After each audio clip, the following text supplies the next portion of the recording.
Oh, Lord, I just did a Lyndon here. I taped a whole entire episode and I didn't push the record button. I'm telling you, there's something wrong with me. Lyndon for Murder at Bedtime with Lyndon, I just did it again, except I did it to my own self. I don't know why I never pushed the record button. That is the most frustrating thing. Okay, so this is Debbie Q with The Right Shoe. The Right Shoe is a podcast about all things strange and unusual, especially in reference to a death. Tonight, I'm going to be talking about the death, torture, and mutilation of Shanda Sharer. This is a case that's somewhat well known, pretty well known.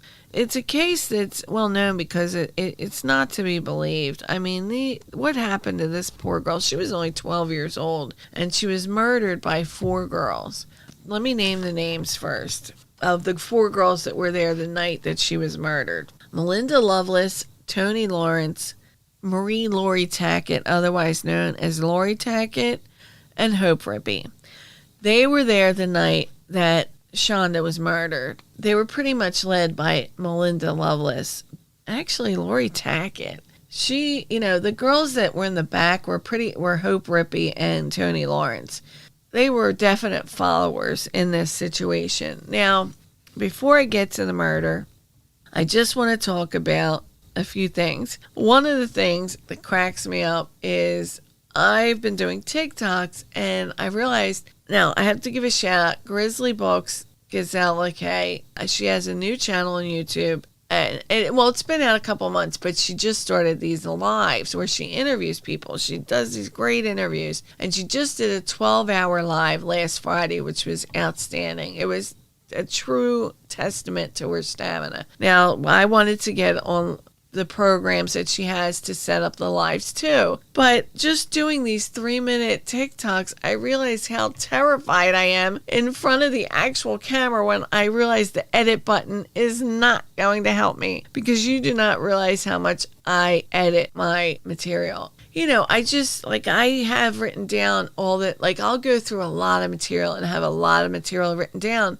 but then I'll forget a lot of stuff. So, especially for the 3-minute TikToks, it's like, oh my God. So I'm very much nervous about doing those lives, but I really want my show to grow. I want it to change. YouTube seems to be more, I don't know, I'm getting more uploads on YouTube lately than my podcast. And I mean, a significant number. So I always have my podcast, because my podcast, it still does well, but I just noticed that before I wasn't getting anything on YouTube, and it was still on my podcast. Now I notice the tides are kind of changing. Now I would like to do lives, because I'm not a big fan of stagnant pictures for true crime.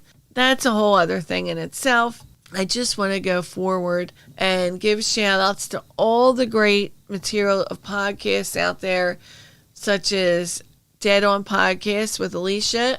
Gazella interviewed her. It was an excellent interview. Twisted Listers, I listen to them every week. It's great. It's this great format, half hour, back and forth. Sugar Coated Murder, which I did. And that's Karen and Ann, 2 sisters who bake while they talk about murder. And it's a great place for recipes and to listen to a murder story. And they're always very caring with the murders, as all the people that I'm mentioning. So this is a great group of podcasters. There's many more. And if I neglected to mention your name, it's purely because I'm trying to get to the story, because this story is kind of a long and complex one, and I don't want to forget anything. There's certain key points that I really want to talk about. Now, first off, this story really shocked me because it just was so intense. Like I was just saying on the other one that I failed to push the record button for, I just can't believe how, when I was a young girl, now this happened in middle school, and it was, Shanda Sharer was in middle school. She was only 12 years old when this happened. She was in middle school. January 11th, 1992. She was 12 years old.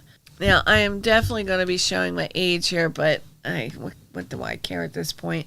When I was in middle school in the 80s, there's just some things that really shocked me about this story. And one of them was like how sexual the girls were. I mean, I knew girls that had sex in our school, but it was very much like boy on girl, and there was no gay. Like, believe me, I am all for gay rights and all that. This has nothing to do with gay anything other than to get just how surprised I was by, I don't know, when I was in middle school at my day, you know, it was anybody who was having sex in our class, it was like a few girls. It was like this big deal, but it was like with a guy. It was never like with a girl. I mean, our neighborhood was very much gay. It was so bad to be gay when I was young. And I mean, it sucked. I felt it was very oppressed. I never understood it. My dad had so many gay friends. So I was introduced to, believe me, my dad had every kind of friend on the planet. He was like Mr. Party Guy. I just never, me personally, in my neighborhood, it just wasn't accepted. It just wasn't.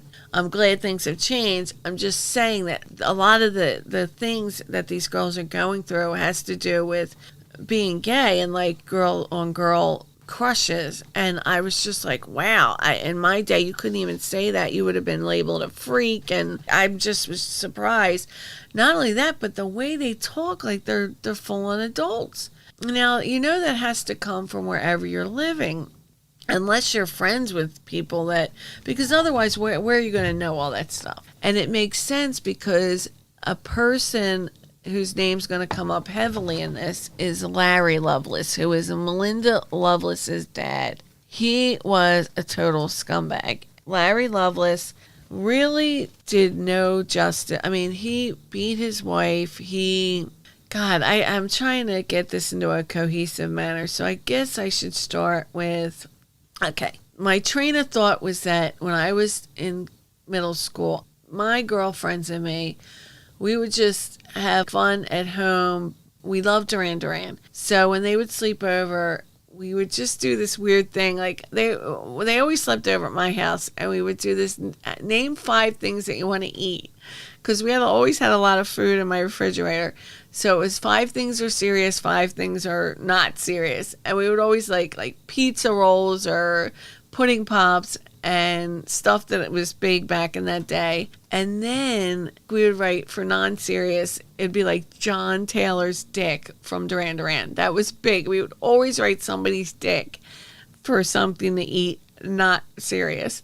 And then but that's as far as our sexual innuendos would go. Like, these girls knew stuff that, oh my God, I'm like, wow, the hell did they know? But it had to be from the families. That's why this is the craziest story. So I guess I should start at the beginning. I just wanted to say that, like, because I always compare any crime show, and anybody who's listened to my podcast, they know that I very much compare with the Frankfurt Slasher. It was going on at a time when I was heavily down in that neighborhood. When Gary Heidnik was caught, it was a time when I was in that neighborhood. That's why I can't help but think, wow, what was going on when I was in middle school? And it was nothing like what these girls were going through. Very much more adult situations.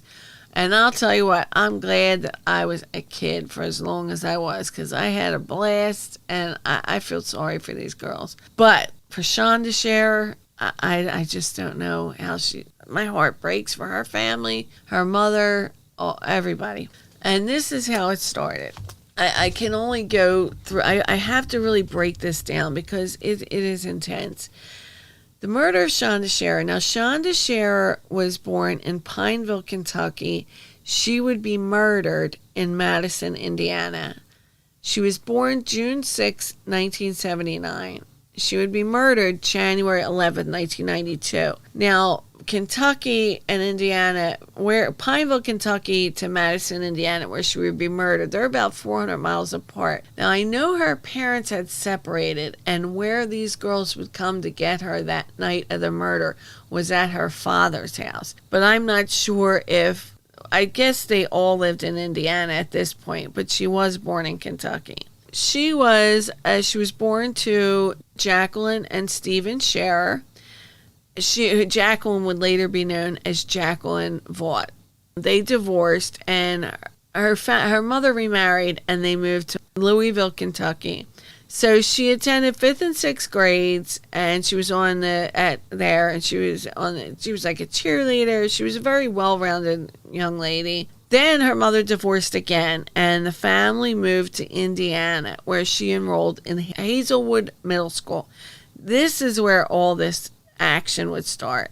Early in the school year, she would transfer to Our Lady of Perpetual Help School in New Albany, Indiana, where she would join sports and stuff. But that's what happened. Her mom hightailed it out of Hazlewood Middle School because that's where all of this would start. Even her mom said, Shanda was like this really good girl. And then after this incident happened, and I'm not even, way before the murder, because there's a girl, Amanda Heavrin, who really became like the little, like the linchpin, the pin that held all of this together. She was the one that basically, her love is what Shanda and Melinda were fighting for. And that's how all this started.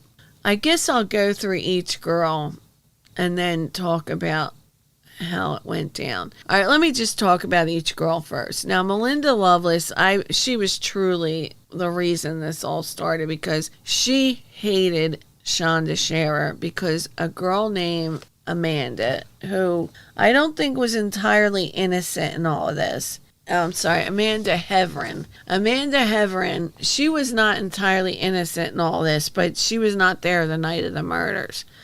Melinda Loveless was very much the instigator the night of the murder. But the backstory is Melinda was born in New Albany, Indiana on October 28, 1975. She was the youngest of 3 daughters. Her story is told extensively. There's 2 books that are the biggest books, Lost Little Angel, Mike Quinlan, and then there's Cruel Sacrifice by Aphrodite Jones. Now, Aphrodite Jones does a great job. The book is, oh my gosh, the book is hard to read. But Aphrodite Jones spends a lot of time in the beginning going over Loveless's background and the mother, Marjorie, who was married to a real piece of shit named Larry Loveless.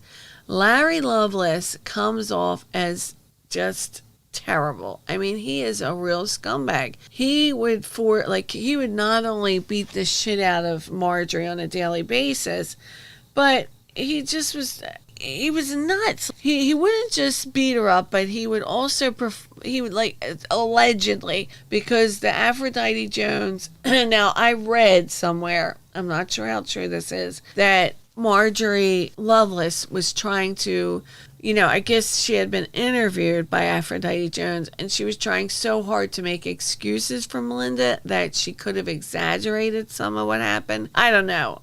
It seemed like Larry really, a lot of it has to be true because he would ultimately plead guilty to some of it. I'll get to that point. But he would force her to have sex with guys, swapping. And that's all good. If you want to have an open marriage and whatever, I'm all about that. But not if the other partner doesn't want it. And it didn't seem like Marjorie just wanted a nice little family. And you can see the progression of pictures. I got to get back on my website so I can, maybe, or even on YouTube, I will put up the pictures, the progression of the Loveless family.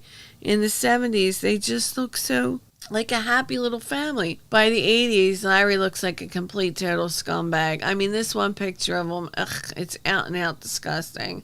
So Melinda Loveless had a rough upbringing, which included possibly molestation. This guy, Larry, was fired. He was a probationary officer. He was fired after 8 months when him and his partner assaulted an African-American man whom Larry said was sleeping with Marjorie, his wife. He briefly worked also as a mail carrier, but quit after 3 months. And the whole time he was doing that mail job, the whole time he was the mailman, he was bringing it to his house and destroying the mail. He was not actually delivering the mail. Marjorie was the one who kept the family together. I mean, she really wanted just a family. Her sisters' names, Melinda's sisters' names were Michelle and it was Melinda, Michelle, and Melissa. Melinda was a very pretty girl, but she had a very crazy childhood. So Larry would force the mom to like go to the bar and pretend that she was his girlfriend and have orgies. Now, Marjorie did not want any of this. She would actually try to commit suicide a few times. When Melinda was 9 years old, Larry had Marjorie gang raped. She tried to drown herself, and she refused to have sex with him after that. And then he raped her, allegedly, as their daughters heard everything. This was his punishment. And back then, you could rape, so quote unquote, your wife because it wasn't considered a rape. I mean, if you went to, back then, if you said my husband raped me, it was like that was an oxymoron. That didn't, it didn't even make sense. It just wasn't done. You were to obey your husband, very much so. Even when I was young, it was still like that. He beat Marjorie so badly, she had to be hospitalized one time. She wouldn't let him go home with two women that he met at the bar, so he beat her. I mean, the picture in the book, it's just like her entire mouth, everything is bloody. He really beat the crap out of her. Again, the extent of his abuse was never totally solidified because by the time they got to it, the statute of limitations had run out. So they're never sure just how far it went. But it seems pretty certain that he did something. I mean, this guy was an absolute animal. It's, she actually slept in bed with Larry, Melinda. I mean, she adored him. And I don't know if he ever did anything to her, except emotionally, he would ultimately divorce Marjorie and get remarried, where he would still send Melinda letters to an extent, and then he would totally cut off communications. In the meantime, it said that Larry was very much abusive to his daughters verbally. He fired a handgun in the direction of Melinda's older sister, Michelle, and this is so gross. He would embarrass the children by by finding their underwear and smelling it, or thrusting his hand down their pants and then putting his fingers in, like, say he would do that to Melissa or Michelle. He would run over to the other one and say, smell this, who is it? Like, that is, it's so disgusting. So all of a sudden, he became a Baptist, and he totally gave up drinking, he gave up swinging, which Marjorie said, even though he full on went into it, like annoyingly so, like to the point where he was like in a religious fervor, she said she didn't care because he was off of that swinging stuff that she couldn't stand. But eventually he would go back to it, and he would get to the point where he was becoming like, oh, I'll help you out, like these women. He would say he would help talk to them, he would counsel them, and then he was trying to just get in their pants eventually. He was a slug, and no matter what happens, a slug is a slug. No matter what he tried to be, the true Larry would still come out. He also was caught spying on Melinda and a friend. So Marjorie attacked him with a knife. He was sent to the hospital after he tried to grab it out of her hands. She would then try to commit suicide again. After this, Larry filed for divorce and moved to Florida. Melinda was devastated. Larry would send her letters and play with her emotions, and then he would cut off all contact. It sounds like, to an extent, Larry was like a player, but he wasn't a smooth player. He was pretty much like a real scumbag player. So Melinda did have a very messed up background, and sexually, I think the reason she was so ahead of her time was because she saw so much of it as a child. You are where you grew up. I mean, middle school, I can remember almost the most out of anything, because that was when I first became cognitively aware of myself. And I remember, they're so cool. They have it all together, when actually they were just probably like, I was sheltered a little bit. And I didn't know about like, I knew about sex and all, but I don't know, I just was very innocent. And to hear certain things from certain people, I would be like shocked at school. But now when I look back, I wonder, and actually, I know some of the girls' backgrounds now, so I know exactly where they were getting that shit from. And it seems like where you are, where you come from, unless you really an effort to get, unless it's something you want to be. But if you don't, then it takes like a lot of willpower to change into something else, to break away from that familial background. But it's in your DNA. It's a tough one. If your parents are just, if everything's fantastic, 9 times out of 10 things are going to turn out that same way. But it doesn't always work out like that. And then on the flip side, if everything's shit, you're going to follow suit. For the most part. Believe me, I've seen it change. Nothing's set in stone. But for Melinda, definitely. She was who, at that time, at her age, she was who she was because of where she came from. And because of her dad, Larry. Now, Lori Tackett was born Mary Laureen Tackett in Madison, Indiana on October 5th, 1974. Her mother was a Pentecostal Christian, and her father was a factory worker. Now, she was she was a fundamentalist. She really was hell-bent on her religion. Lori says that she was molested when she was younger. Her mother discovered that she was changing into jeans at school, and she attempted to strangle her because of this. Now, social workers did become involved in Tackett's situation because her mom, they weren't sure if child abuse was going on. So they went back and forth at this point with her. And one of the strange things that stuck out when I read in the Aphrodite Jones book is when she became friends with Hope Rippey, one of the girls that would be at this 4-gang murder against Shanda Shearer. At the time, Rippey's father, Carl, had purchased a Ouija board for the girls. I mean, it's in like the Parker Brothers game section. He probably thought, well, I'll give that to the girls. Lori Tackett's mother said the house had to be exorcised because of this. Now, Carl put up with it because he was like, I didn't care, and I figured if it made her happy, to hell with it. Here, go ahead. Exorcise my house, whatever.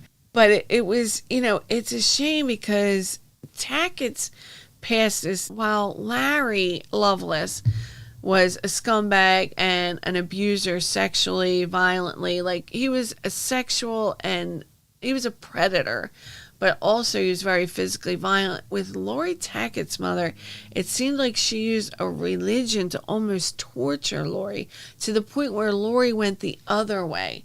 And she would claim that she was Deanna the vampire. She was possessed by a spirit. She engaged in self-harm early on. I think she was about 15. So she really, not only that, but Lori was really into that self-harm where she would cut her wrist, and she said it made her feel better to cut herself. She said when she would cut into her skin and see the blood, like the physical pain would release the emotional pain for her. Also, I do believe she had a little bit of schizophrenia, and she experienced hallucinations when she was young. She said that she would seen dead babies hanging from trees. Now, she had a friend named Terry Leatherbury. He was like a punk rocker kind of guy. And he said she really started to act strange, withdrawn. She would just sit there with this look in her eyes. I could tell that there was something wrong, and I felt she was very eccentric. She started hitting me for no reason. One time I was just sitting there, and she ran towards me and started to scratch me. Lori also cried more frequently and talked about her nightmares. She often spoke of one dream in particular where she saw the end of the world. It was a vision of dead bodies everywhere and dead babies hanging from trees. She also said that one of her memories, she said she doesn't remember being young. She remembers these hands, these colorful hands coming out of the floor. And then these gray ones, she was trying to get away from them, and then these gray hands coming up and trying to attack her as well. I mean, all of these things, they're definitely hallucinations. She says she doesn't remember anything prior to being like 13 or 12. I believe her. I think Lori had severe, true psychological issues. Again, I just compared the two because they were the two, out of all four girls, Lori and Melinda were the two heavyweights as far as being, hell-bent on killing Shanda that night. I do believe that Lori, where Melinda was just from a really shitty background and her dad just probably screwed her head up so bad, I think Lori's was more organic and had to do with schizophrenia and true massive psychological problems. Maybe it was in her family history. I think her mom had it as well. Lori, she was a sick girl. Now, Hope Ripley. Hope was born in Madison, Indiana on June 9th, 1976. Her father was an engineer at a power plant. Her parents divorced in 1984. She would move with her mother and her brothers and sisters to Quincy, Michigan for 3 years. She said that living in Michigan was somewhat turbulent. Her parents resumed a relationship in Madison in 1987. She was reunited with Lori Tackett and Tony Lawrence, who she had known since childhood, although her parents did not like Lori. And Ripley also began to self-harm at age 15.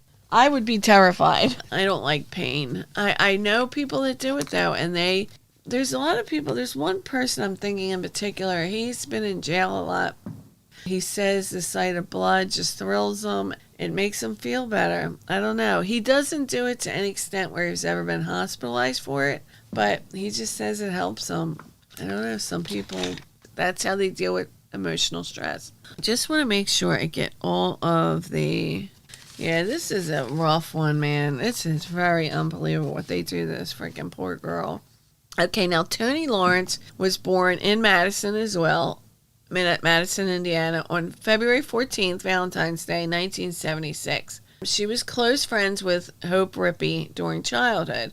She was abused by a relative at age 9, but also she was raped by a teenage boy at 14. Now, the police, the only thing that happened was I don't know why. I looked into this. He was never prosecuted for this. But there was a stay-away order issued, and I think because there was some question, it might have been a date rape situation. Either way, it was wrong. I'm just trying to figure out why he was only given a stay-away order for Lawrence. Now, she went to counseling for this, but she was into self-harm as well, and she attempted suicide in 8th grade. She became extremely promiscuous, Tony Lawrence. Now, I'm not negating any of the girls in this. They were all at fault. Now, no matter what, I mean, I was a little dork when I was in grade school or middle school. But before then, I don't care. Even at my dorkiest, I would have gotten out of the car if this had happened to me. What's about to happen? I would have never even though Tony Lawrence, I think out of all four of them, has the least culpability. I can see why she got what she did. But still, I understand why they still gave her time. And I do believe she was just a pussy and didn't say anything instead of speaking up and saying, fuck you guys, I'm leaving. But let's get to that. Now, this is what happens. This is what caused this whole event to start. Melinda Loveless began dating a girl named Amanda Heavrin. Now, this girl Amanda must have been quite the thing because there was girls wanting her left and right. Seriously, in the book, it just seemed like she could have her pick of the litter. So she told her mom about this. Her mom became enraged. You're not gay. I'm telling you, even in the 90s, I just can't see it being all that accepted. Like, hey, mom, I'm gay. Nowadays, it's very accepted, and it's great because it's healthy. It's out in the open. There's no issues with it. My own children have friends that are gay, and their parents are so cool about it. It's really nice to see that. It really is because it's healthy. It's just, who gives a shit? So that's why I was just so shaken. It just seems so accepted by the letters that are soon to be written between Heavrin and Loveless and Shanda Scherer. Okay, so she came out to her mother, who went freaked out, but then she accepted it. But as the year progressed, Loveless's relationship with Heavrin started to deteriorate. Heavrin, Amanda Heavrin, she would meet with Shanda Scherer in the fall semester when Shanda went to Hazlewood Junior High. They got into a fight, but they went to detention, and then they started liking each other, and they started to exchange romantic letters. Loveless immediately grew jealous of this. She went ballistic. Heavrin and Scherer actually attended a school dance, and this is where Loveless confronted them. Heavrin and Loveless had never formally ended their relationship, and Loveless had started to date another girl, an older girl, so Heavrin just thought everything was okay. But after Heavrin and Scherer attended this, it was in late October, I guess 91, Loveless began to publicly threaten that she was going to kill Scherer. This was deeply concerning to Shanda Scherer's parents, who they arranged for her to go to Our Lady of Perpetual Help. It was a Catholic school in New Albany, and she was doing good. I mean, at this age, she was 12. She was going back. She was fine. She would have been fine. It would have been a forgotten done deal, except they kept dragging it out. Now, some of the letters, this is what I could not get over. These letters are so mature. Okay, this is some of the letters. Shanda, I had a great time with you last night. I look forward to more. Please don't cry anymore. Love, Amanda. This was after a homecoming dance where Melinda seemed to have created havoc. At this time, this is when a girl, I don't know, some of the names have been changed, so I'm not sure if this is a true name or a pseudonym. Carrie East, Melinda said that they were at the park and she was saying she was in love with me. What's Amanda got that I don't? She can give, she was saying I can give you more because I'm older. Now, this girl Carrie wanted to kick Amanda Heavrin's ass. Melinda says to Carrie, if you're going to hit anyone, you're going to hit me. So I pushed her and I told her to grow up.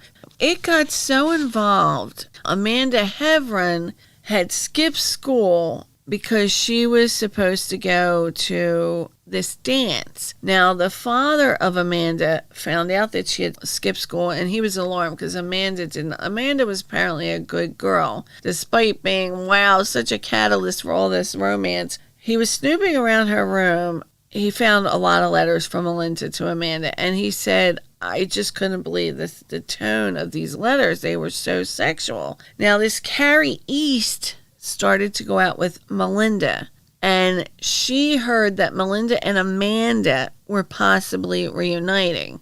It seemed like Amanda just loved being loved, so she was kind of bouncing back and forth between Shanda and Melinda. Now, they were all young, and now as adults, that all the love back then, everything's so serious, but you can see that this was just people going through puberty and finding out who they were. And Shanda was actually the youngest of all of them, even though these girls were all like 15, 16, and 17. Shanda was only 12. So Carrie found out, and she was crying and getting on her knees. She just begged Melinda to be with her. Carrie East was following her one night, and then they get to the park and she's saying she loves me. What does Amanda have that I don't? I'm older, I'm more experienced. And then she said, Melinda, I saved Amanda's butt because Carrie had a bat and was going to beat up Amanda. Now, Amanda writes to Shanda, I had a great time with you last night. I look forward to more. This was after the dance.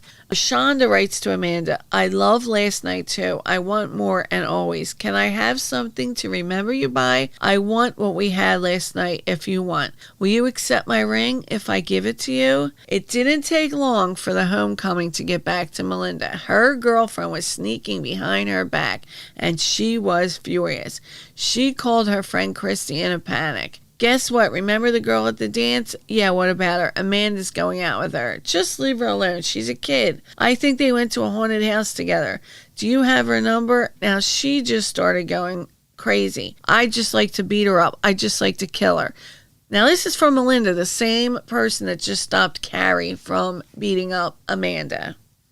I know there's a lot of names, so I'll try to keep them. I'll try to remind who's behind the name as best I can. So Amanda, the one that everyone's in love with, she quizzed her about the homecoming. Amanda denied having gone, claimed she hadn't seen Shanda, and then that drove Melinda crazy that she was lying to her. Now, Shanda was in Our Lady of Perpetual Help by now, and she was doing well. I'm just reading some of the letters that were between Shanda and Amanda. Sorry, I didn't call. I forgot. Can you please give me your number again? How do you like the school? I guess it's okay. I'm laying in bed. I have a question to ask you. I know this is going to sound dumb, but do you kind of like girls? This is when they must have first started. Melinda writes to Shanda, warning her to stay away. Don't be mad at me, please. I want to be your friend. I just don't like when you speak to Amanda when I'm not there. I mean, why can't all the three of us be friends? You act as if you've got something going on with her. Amanda and I are going together, and she loves me and I love her, and she only wants to be friends with you. You need to accept that. Amanda told me that you're going through bad times. Well, if you need someone to talk to, you can always talk to me. I don't want you sneaking behind my back. So that preceded the actual notes from the homecoming. So then after those were written, then she wrote another note to Amanda. Why did you write her fucking name on your folder? It hurt me so much. I just didn't think you would put her ugly name on your folder. You must have liked her enough to write her name. Well, I'm gone. Just tell me you like her once. I'll know. This was going on back and forth. And then Melinda writes to Shanda, hey girl, what's up? I'm in study hall. Amanda was outside my door, so I played it off and got something to drink. Well, have you decided if you're going to attend the dance? I'm not. I'll probably go to the mall and see a fucking lame movie. Well, I'm bored. I've bored you enough. See y'all later, babe. I guess she was trying to be her friend. Shanda, hey honey, yes, I do love you, but it just feels like Melinda has got me in some kind of trance. I don't know how to get out of it. Oh, okay, now this is when Amanda starts messing with Shanda. Hey honey, I do love you, but it just feels like Melinda's got me in some kind of trance. I don't know how to get out of it. I'm scared. If I try to get out of it, something bad will happen. I'm scared to death. Then she writes, thanks for the note. Hey, I don't think I will ever tell Melinda. She will probably kill you. I love you a lot. I don't know. Amanda must have known that Melinda was batshit crazy, and she was seriously about to pop a cork. Now, this homecoming dance is what just really set Melinda into the stratosphere. I mean, so all these letters are being written back and forth. There's a lot of anger. That is when, really, it was that October festival that just set the tone. Now, Heavrin said, now, I don't know what a youth prosecutor is, but she said that she gave Loveless's letter to a youth prosecutor containing the death threats that she got regarding how Melinda was going to kill Shanda Shearer, but she said that the youth prosecutor never did anything about it. Now, she claims she gave this to some youth prosecutor. I don't know. On the night of January 10th, 1992, I know of no other way to segue into this because what happens is so horrific. I just cannot imagine doing this to a 12-year-old girl. Toni Lawrence was 15. Hope Rippey was 15. Lori Tackett was 17. Melinda Loveless was 16. So these are all between the ages of 15 and 17, and Sean is only 12. They drive Tackett's car from Madison to Loveless's house in New Albany. Now, what happens when they go up to... Now, they get lost many times. There was no GPS back then. So they went to a McDonald's, asked for directions. Finally, they arrive. They send Rippey. Lawrence said she would not get out of the car. So Hope Rippey and Lori Tackett, who have never met Shanda before this night. I don't think even Toni did. The only person that met her before this night was Melinda. They go to her house and they knock on the door. Now, the dad, he was frustrated that night because they had already had a girl over and he just wanted to spend time with her. He didn't get to see her much because he only saw her on the weekends. So they knock on the door and they ask for Shanda. Now Shanda is there. Shanda is the one that answered the door. The dad sees this and he says, "Why did they just ask for you?" You know, he was very confused, very alarmed by this. So she told them to come back later. They come back later and they said, "Look, Amanda Heavrin is waiting for us at the witch's castle." It was this little stone house looking over the Ohio River. Now, I will take a picture again in Pennypack Park. It looks so similar to the witch's house or the witch's castle. It's unbelievable. Every time they mention it, I think of this place in Pennypack Park right over here. I'll get a picture of it. It's in the middle of the woods, too. And I'm telling you, if somebody asked me to go there in the middle of the night, I don't care who was there, I wouldn't be going there. So they had to come back. They attended a punk rock show. Lawrence and Rippy, Tony Lawrence and Hope quickly lose interest in this punk rock show they're watching. They go out in the park. They start making out with two boys. Eventually, all the four girls got back together and they are riding to Shanda's house. During this time, Melinda says she can't wait to kill Scherer. However, she also says that she just intends to frighten her with a knife. When they arrive at Scherer's house at 12:30 a.m., Lawrence just out and out refused to get her. So, as I said, Lori, Tackett, and Hope Rippy go up. Loveless was hiding under the blanket in the back seat with a knife. Hope told Shanda that Amanda Heavrin was at the witch's castle, still waiting for her from previously. Scherer was reluctant to go with them, Shanda, yet she agreed, changing her clothes. As they got into the car, Hope Rippy began questioning Scherer about her relationship with Amanda. All of a sudden, Melinda comes out with the knife and puts it to her throat. They drive towards Utica. Shanda just starts crying. She's very scared very quickly. Now, when they get to the witch's castle, I mean, from this on, this night goes incredibly fast. I mean, it goes from 0 to 60. They tie her arms and legs together with rope. Melinda is taunting her that she has pretty hair. What would you look like if I cut it off? Then she takes off, it's so sad. Every time, it breaks my heart. She takes off a Mickey Mouse watch, which is playing a little Mickey Mouse tune, and she starts dancing to it. I mean, a Mickey Mouse watch. The girl is 12. I can't imagine the mother having to listen to this in the court. It just must have broke her heart. To further threaten her, Lori Tackett takes a shirt out of the trunk and sets it on fire.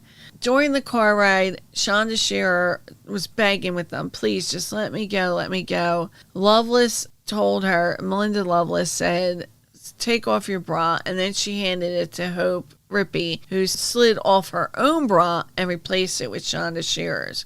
They became lost, so they had to stop at a gas station. They covered Shanda up with a blanket, while Lori Tackett went inside to ask for directions. Tony Lawrence called a boy she knew and chatted for several minutes to calm herself down, but she never mentioned what was going on. She never said anything, so she must have used a payphone, because I don't think in 92 there was any cell phones. Yes, okay, it was a payphone. They returned to the car, they got lost again, and they pulled up to another gas station. Tony Lawrence and Hope Rippy spotted a couple boys, and they talked to them once again, never mentioning Shanda.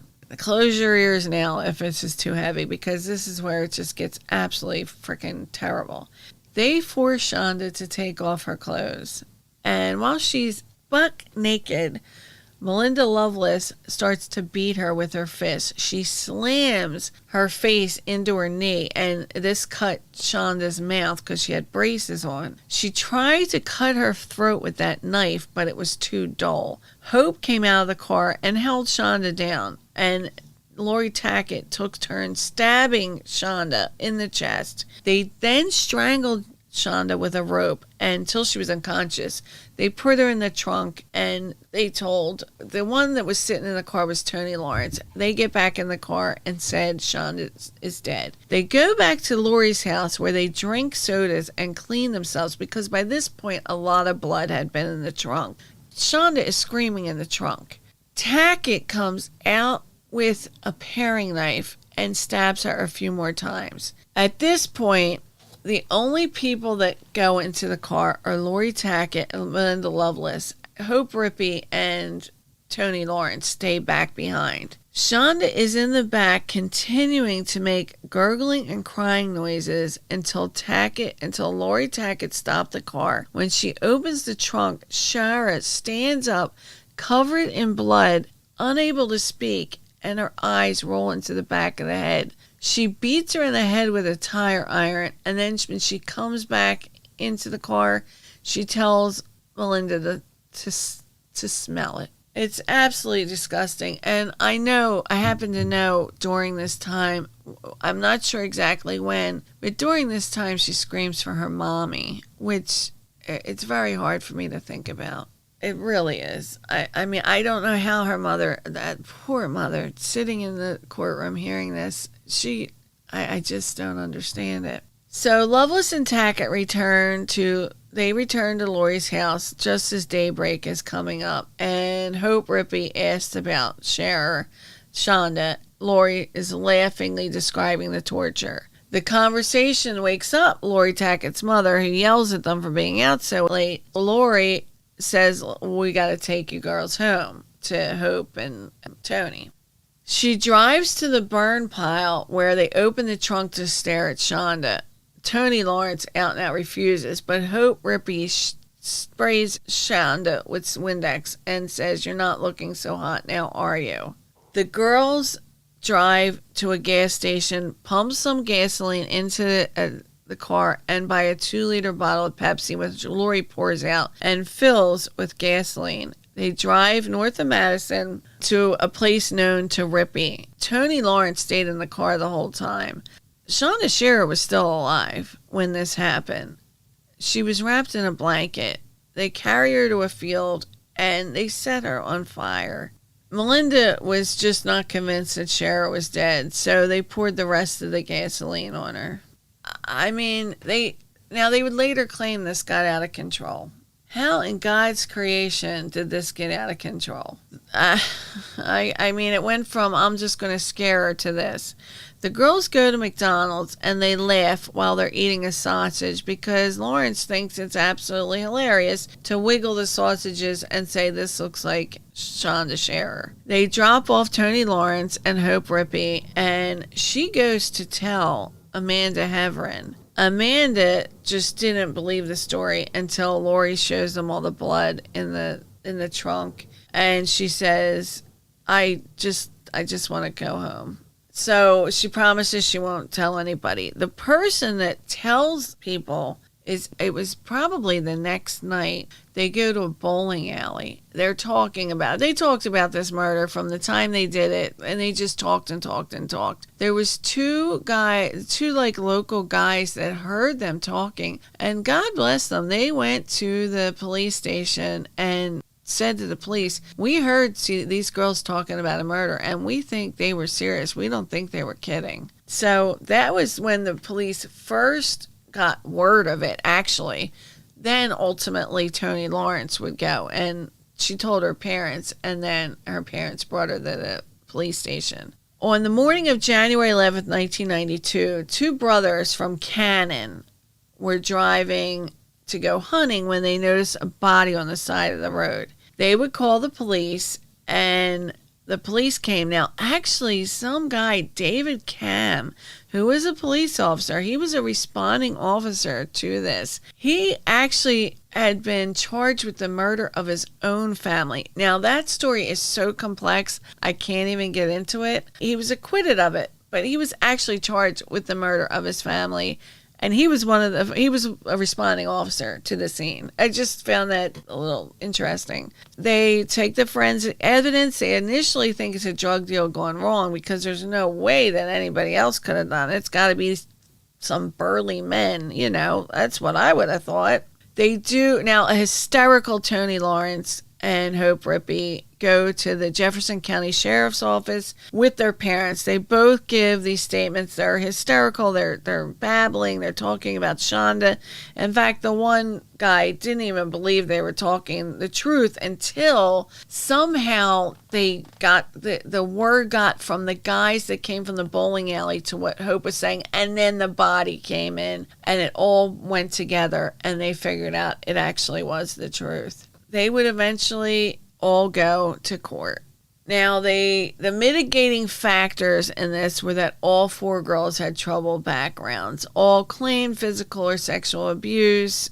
Melinda was often described as the ringleader, and she did have the most extensive history of sexual abuse, but I'm telling you, that Lori Tackett, to me, I'm sorry, out of all 4 of them, to me, reading what I read, she was the most disturbing one of the 4, bar none. She really had some, but I think they were like innate emotional issues. I do believe she had schizophrenia. Now, the aftermath of this was that Tony Lawrence would accept a plea bargain. Melinda Loveless and Lori Tackett would also accept plea bargains. Melinda Loveless was sentenced to 60 years. Her family would just go crazy in court when this was announced.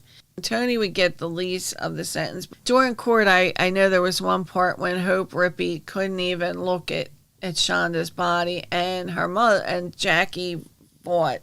Shanda's mother said to the judge, I want her to look right up at Shanda's body. So they forced Hope to look. And Melinda was often absolutely uncontrollably hysterical. I don't know whether this was play acting or if what she really did really hit her. In the pictures of them, they're infamous pictures of them being arrested, Lori Tackett, you can just see there's something wrong with her. You can see it in her eyes. Tony Lawrence is crying, obviously, but Hope Rippey is smiling, genuinely smiling. Now, Melinda Loveless is smiling, but you can see her eyes don't match her smile, but they're still smiling. I don't even know if any of these girls realized at that point. One of the lawyers even says, when he's talking about Tony Lawrence, that she didn't even know what was really going on. It was like a movie, Night of the Living Dead. She just expected Shanda to wake back up. These were young girls that didn't know what the hell was going on, so to speak. Ultimately, now Hope, they don't really go into Hope that much, but she didn't get as much as the one that got the least was Tony Lawrence. Hope was the one that sprayed, after all was said and done, she did go back and look at her body, and she sprayed the Windex in her face. I don't know, she got more time than Tony Lawrence did. Melinda Loveless being seen as the ringleader and Lori Tackett as somewhat of the instigator. I know Melinda was sentenced to 60 years. Tony Lawrence would be released on parole after serving 9 years in December 14, 2000. November 3rd, 2004, a judge would reduce Rippey's sentence to 35 years, and then in 2006, she would be released on parole. Just recently, in the last 3 years, Tackett was released in January 11, 2018, and Melinda was released on September 5th, 2019. They really argue, like the one lawyer argued, that Loveless was profoundly retarded by childhood abuse. She had not been present by counsel during her sentencing, which caused her to accept a plea bargain. There was many reasons they fought for her to get out. One of the things I thought was incredibly interesting was that during this time of when Melinda was still in prison, Jackie, Shanda's mother, would get a dog there was a program in prison, and Melinda was training dogs for the disabled to use. Jackie bought a dog named Angel in Shanda's name and gave it to Melinda. Now, some people gave her shit for this. Now, I'm all about, if that caused you to heal, that's the victim's mother. The victim's mother you let her do what she wants if it makes her heal a little. And she said that she's seen a different side of Melinda because she didn't come face to face with her directly, but she, saw the love and, the true growth she felt in Melinda's attitude towards these dogs. So that's why she had purchased one for her in Shanda's name. I am all for it. I think that was fantastic of her to do. I think that, if that's what helped her. I mean, she still hasn't, she said, I'll never be able to be in the same room with them. And they were all out of jail. I remember when Melinda was released and I looked at pictures, her face gone is the, little snot-nosed kid that laughed at this. The pictures are truly horrific. I mean, this girl had smoke in her lungs. I mean, she was alive when she was being burned. The pictures are brutal to look at. I truly think this was a tragedy. Larry Loveless, he would be arrested in February 1993 on charges of rape, sodomy, and sexual battery. Now, he was in jail for 2 years awaiting trial. The judge said the statute of limitation had run out, so they really couldn't do much. He pleaded guilty to 1 count of sexual battery, and he was released, time served in June 1995. He would sue the court for $39 million, saying he had suffered unusual cruel punishment in his 2-year incarceration because, among his complaints, he was not allowed to sleep in bed during the day or to read the newspaper. That poor guy. After all that. Ultimately, Larry Loveless committed suicide in 1998. There's like an overpass, and he jumped in front of a school bus, and he would die in the hospital at the age of 52, which I guess is sad, but the guy, I don't know. I don't want to say much about that because I don't want to speak ill of the dead, but Stephen Scherer, Shanda's father, the saddest of all, died of alcoholism at the age of 53 in 2005. And when they interviewed Jackie Vaught, she said he did everything but kill himself by putting, it was like he put a gun to his head, but it was with alcohol. He just literally drank and drank and drank until he died. He just couldn't take it. And I don't blame him. I don't know how you can even hear. Okay, on TikTok, I have a few things up.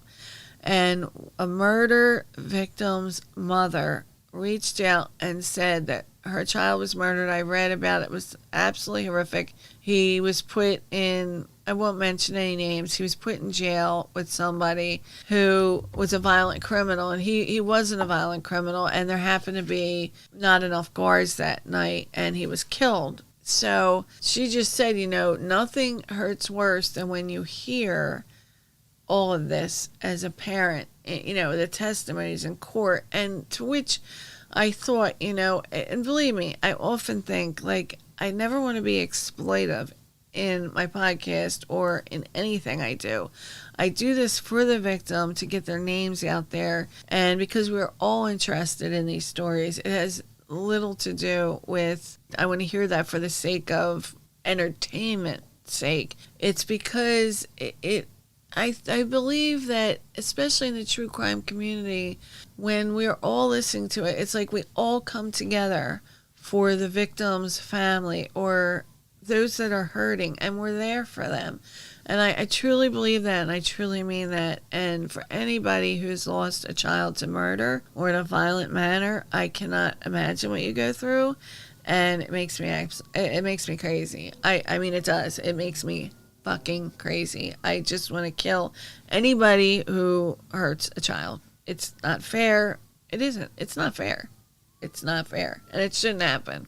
In art and in popular culture, there's one thing that I know the book's Little Lost Angel by Michael Quinlan, which is more on the Shanda side, and then there's Cruel Sacrifice by Aphrodite Jones, which is more on the Melinda side. Not on Melinda's side, but I think trying to get across the abuse that she suffered as a child. And I strongly urge you to read both books. They are just go over as much as you can because they are utterly fascinating, both of them.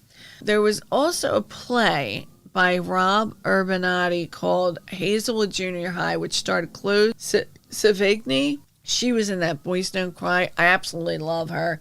I think she was in Kids, too. She plays Lori Tackett. I would actually love to see what they had done with that. Television, there was an episode of Law and Order. There was a cold case episode loosely based on the crime. And Dr. Phil aired a 2-part series which features Shanda Sherer's mother and sister, Paige, who both harshly confronted Hope Rippey. And then they interview Amanda Heavrin. I would love to see that Dr. Phil interview. I really would. Oh, the 90s Deadliest Decade. And a new girl. I would like to see that. I didn't realize that the 90s Deadliest Decade had that. So that was the case of Shanda Sherer. May Shanda rest in peace. To be a young girl and to have 4 girls brutally murder you in that way because you liked a girl. Amanda. Now, I know Amanda, she did antagonize, but I don't think she realized that it would result in murder. I mean, don't we all play a little bit of games when we're young or in love? The murder thing is truly horrific. Well, I mean, and then the mommy part, oh my gosh. I'm telling you, I would just rip somebody with my bare hands. I could not, I just can't even let my mind go there. It's truly upsetting. That was the case of Shanda Sherer. Next, I'm going to be doing the Ricky Casso case, otherwise known as the Acid King. And I've had a lot of listener suggestions, and I have all written down, and I'm going to go through one by one. I hope I did it justice because I taped a whole beginning, and then I did it again. So I'm gonna have to see if this has to be done again. This is Debbie Q, and you're listening to The Right Shoe.